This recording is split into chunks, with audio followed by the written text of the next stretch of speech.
하나님 앞에 사랑받는 어린이. 하나님 앞에 사랑받는 어린이가 되어요. 사랑하는 아동주일학교 어린이 여러분, 여러분이 하나님 앞에 사랑받는 어린이가 되려면 어떻게 해야 한다 했습니까? 첫째, 뭐가 있는? 힘센 어린이가 되어야 한다. 골리앗처럼, 그래요? 다윗처럼 믿음 있는 어린이가 되어야 한다. 둘째는 세상 노래를 열심히 따라하고 부르는 어린이가 되어야 한다. 아니요. 그럼 찬양하는 어린이가 되어야 한다. 그리고 셋째로 열심히 오락하고 노는 아이가 되어야 한다. 체력은 국력이니까 열심히 뛰고 운동하고. 아니요. 네, 그러면 기도하는 어린이가 되어야 한다. 여러분이 우리 하나님의 사랑을 받으면 부모님의 사랑도 받고 선생님의 사랑도 받습니다. 친구들의 사랑도 받을 수 있지요. 하나님께서 지혜와 총명을 주시니 공부도 잘하고 어디를 가나 칭찬받는 사람이 되게 해 주십니다.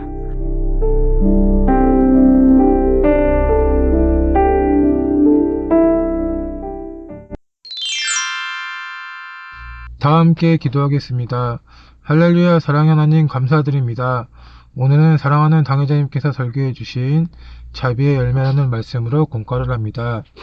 우리 아이들 서로 용서하고 이해하며 더욱 주변을 돌아보며 친구들과 화평하게 지낼 수 있게 해주시고 친구들도 잘 도와주는 아이들도 잘 지낼 수 있게 해주시고 먼저 선을 행해 주변의 사랑의 향기, 그리스도의 향기를 바라는 아이들로 잘 지내게 해주세요.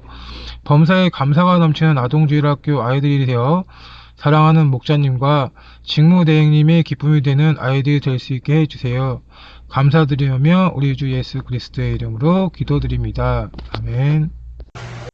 오늘 은혜 받으실 말씀은 누가복음 6장 36절 말씀입니다. 너희 아버지를 자비하신 같이 너희도 자비하라. 아멘.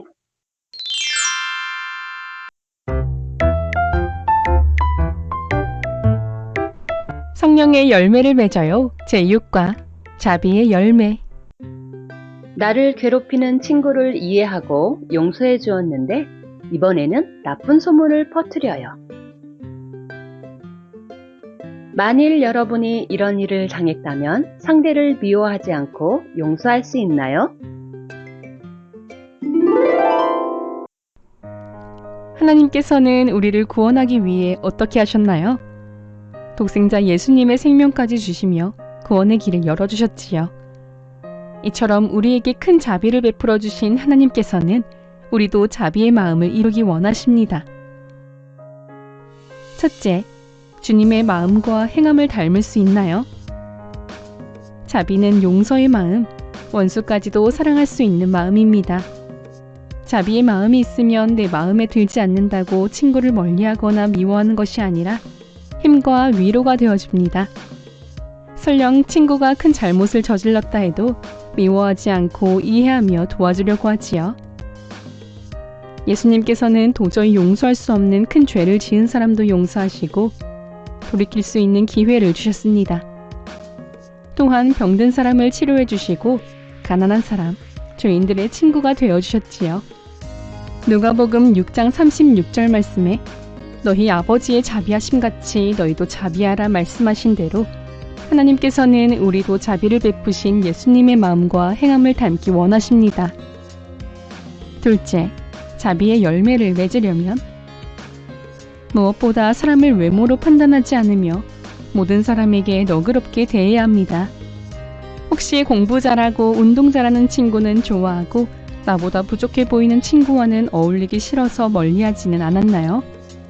오히려 부족해 보이는 친구일수록 먼저 다가갈 수 있어야 하지요.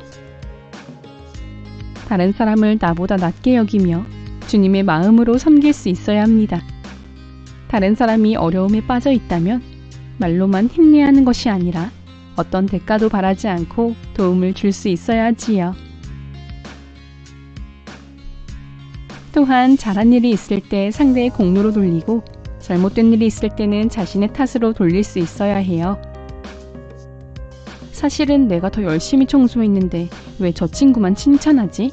하는 것이 아니라 오히려 친구가 칭찬을 받으면 자신감도 생기고 더욱 힘을 낼 수 있을 거야 하면서 상대의 마음이 되어준다면 하나님께서 기뻐하시며 축복해 주십니다. 생활 속으로.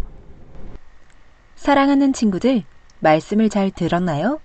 우리들의 실력을 점검해 보아요. 나는 용서를 잘해주는 사람인가요? 스스로 체크해 보세요. 친구나 동생의 잘못을 너그럽게 이해하나요? 전혀 안함, 조금, 보통, 잘함. 따돌림 받는 친구라도 먼저 다가가 친구가 되어주나요?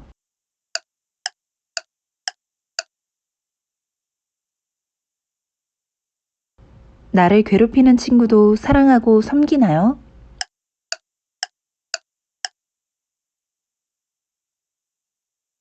다른 사람의 실수에 괜찮아요 라고 너그럽게 용서해 주나요?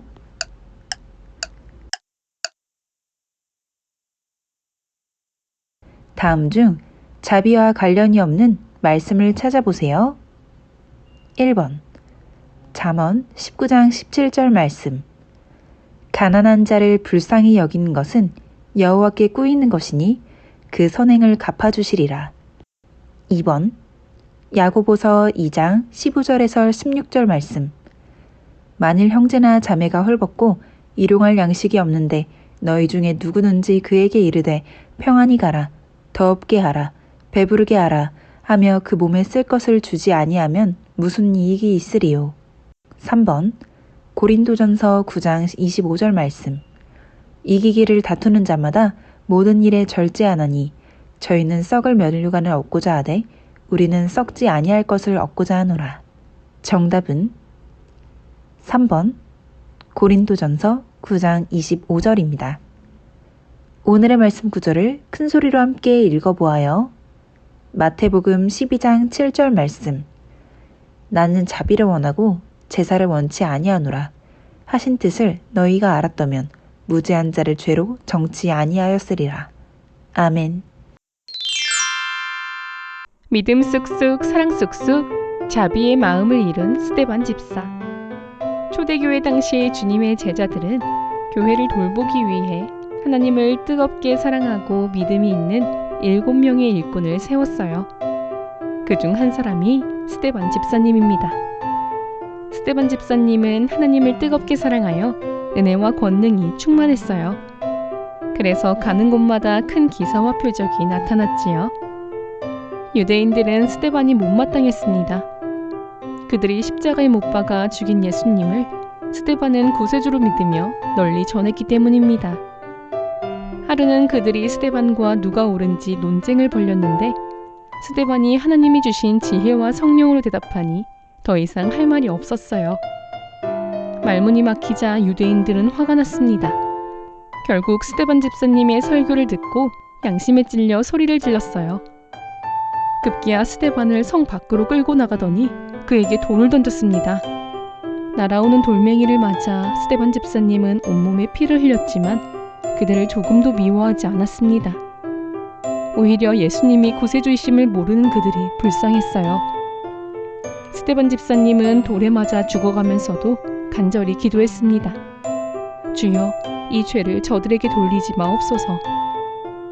순간 사람들이 스데반을 보니 천사의 얼굴과 같았지요. 이처럼 자비의 마음을 이룬 스데반 집사님은 순교 후 아름다운 천국에서 해와 같이 빛난 영광을 얻었답니다.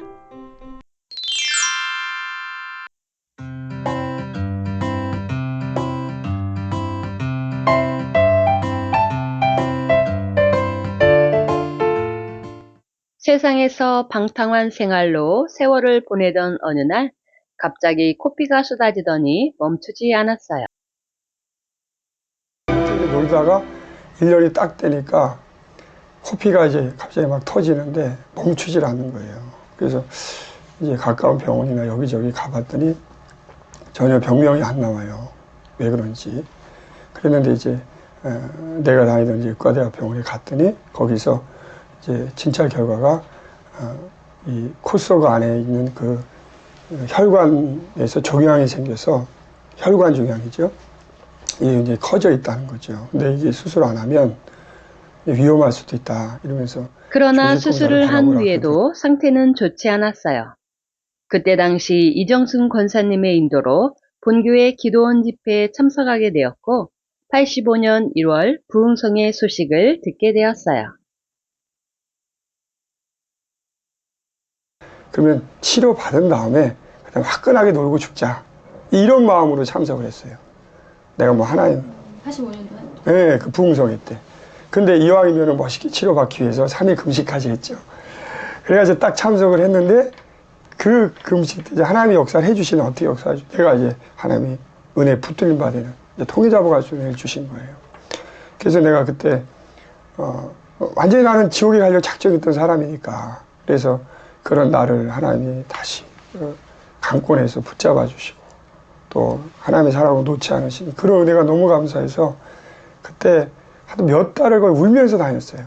이러한 체험을 통해 죽을 수밖에 없었던 상황에서 사랑하는 목자의 기도로 말미암아 하나님의 은혜로 살아났고 또한 죄종으로서 하나님의 복음을 전할 수 있음에 감사하여 날마다 금식과 기도로 살게 되었어요.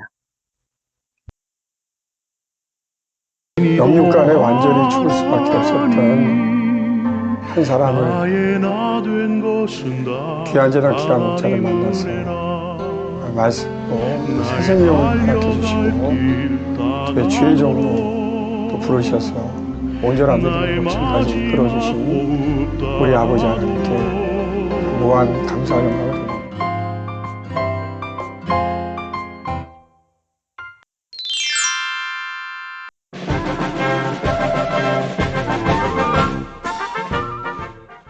안녕하세요. 맹가은입니다. 엄마 아빠와 함께 양떼목장에 갔어요. 양의 먹이인 짚도 주고 사진도 찍으면서 양과 대화도 했어요. 바닷가에서 수영하다 미역이 둥둥 떠내려와서 건져보았어요. 벚꽃놀이도 했어요. 너무너무 신기하고 재밌었어요. 엄마 아빠랑 용인에 있는 에버랜드에 갔어요. 급류 놀이시설인 썬더포스를 아빠와 함께 탔어요. 90도에 가까운 경사로 떨어질 때 별명소리와 함께 쏴 하는 시원한 물보라가 일어나는 장관이 벌어져요. 아빠랑 마주보며 깔깔 웃으며 젖은 머리와 얼굴, 옷을 털었어요. 엄마도 지켜보면서 웃음이 나왔대요. 천국에 가면 어떤 놀이기구가 있을지 설레고 기대돼요. 이번 하계수련회에 가서 수영장에서 수영을 했는데 교회 친구들과 하니 더 재미있고 좋았어요. 평소에 종이접기를 좋아해서 무지개 매직큐브를 만들어 보았어요. 아버지께서 우리에게 자주 보여주시는 아름다운 무지개가 생각나요. 빨간 옥조 파남보 색깔이 너무 예뻐요. 알록달록 색종이를 곱게 접다 보면 행복해져요. 종이를 접는 과정에서 손, 눈, 내가 함께 작동하여 협응력을 강화시키고 창의적인 사고와 표현 능력을 향상에 큰 도움이 된다고 해요. 스스로 도전하며 성취감과 즐거움을 느낄 수 있어요. 저는 찬양을 기뻐 받으시는 아버지 하나님께 영광 돌리고 싶어서 아동 예능부와 힌두 성가대를 하고 있어요. 저의 마음의 향을 올려드리는 특송과 율동 시간이 너무 기쁘고 행복해요. 그럼 친구들, 다음에 또 만나요. 안녕!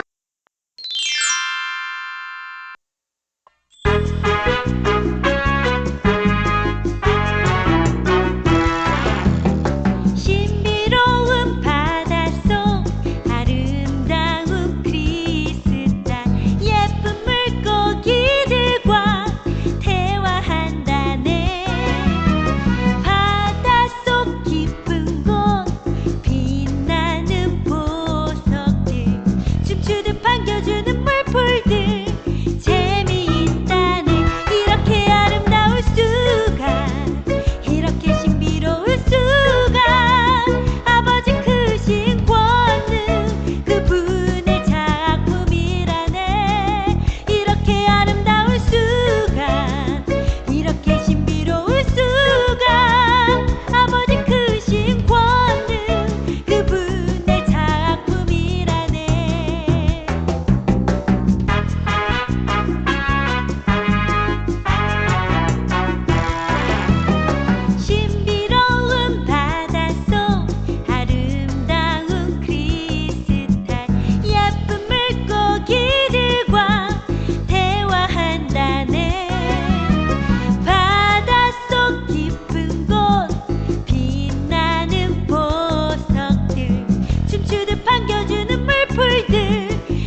친구들, 다음 주에 다시 만나요. 안녕!